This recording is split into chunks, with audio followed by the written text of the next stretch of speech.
অনেক বছর আগের কথা, আমাকে একবার জিনেরা দাওয়াত দিছে। জিনেরা মাহফিলের জন্য দাওয়াত দিছে। তো আমি ওদেরকে বললাম, আমি তো বুঝি নাই, প্রথমত ধামতি থাকতো, আমি বুঝি নাই, তো জিনেরা দাওয়াত দিছে তো বুঝি নাই। তখন তো আর মোবাইল ছিল না।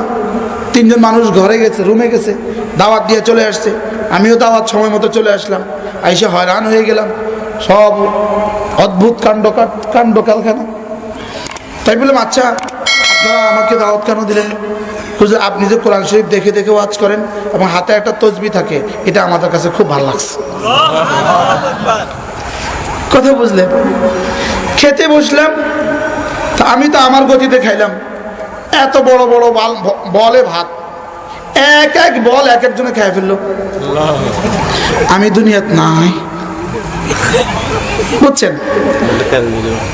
এরপরে কি মাহফিলে কি করতেছে, কয়েকজন মাহফিলে বেহুশ হয়ে পড়ে গেল, ঘুরে পড়ে গেল। পরে আমি বললাম, এরা ঘুরে পড়ে গেল কেন?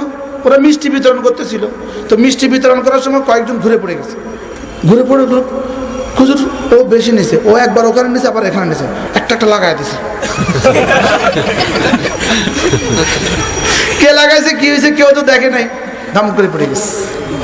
পরে আমি বলতেছি, আচ্ছা আমি তো পরীক্ষা করতেছি, এখন মিষ্টি খাবো, রাত বাজে 2টা। হুজুর এখন মিষ্টি আনতে সব দোকান বন্ধ হয়ে গেছে, এখন মিষ্টি আনলে আনতে হবে চুরি করে। এটা ঠিক হবে না, এটা কি হবে না, এটা ঠিক হবে না। হুজুরে চুরি করে মিষ্টি খাওয়াবে, এটা ঠিক হবে না। আচ্ছা আমি কি, আমার মাথা ব্যথা করে একটু তেল আনেন তো। একজন দিছে দৌড়, একটা তেলের বোতল নিয়ে আসছে।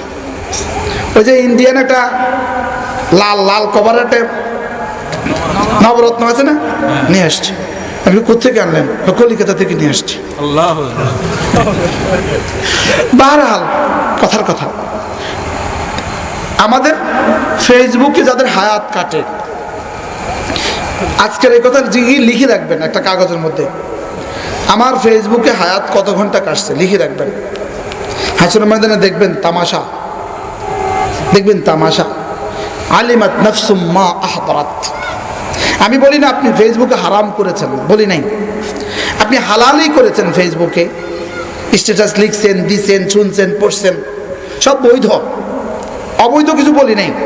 কিন্তু আপনি গিয়ে দেখবেন আমার বন্ধু সে কালেমায়ে তয়্যিবা পড়ছে 100 বার, আর এই সময়টাকে আমি ফেসবুক দেখছি, আপনি দেখবেন যে আপনি পাইছেন মাটি আর সে পাইছে হীরার পাহাড়।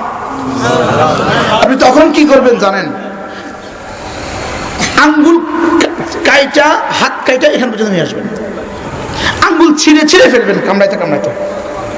হ্যাঁ আমি কি করলাম বলেন, কি বলবেন বলেন? আমি হারাম বলছি, হারাম করছি এটা বলি নাই।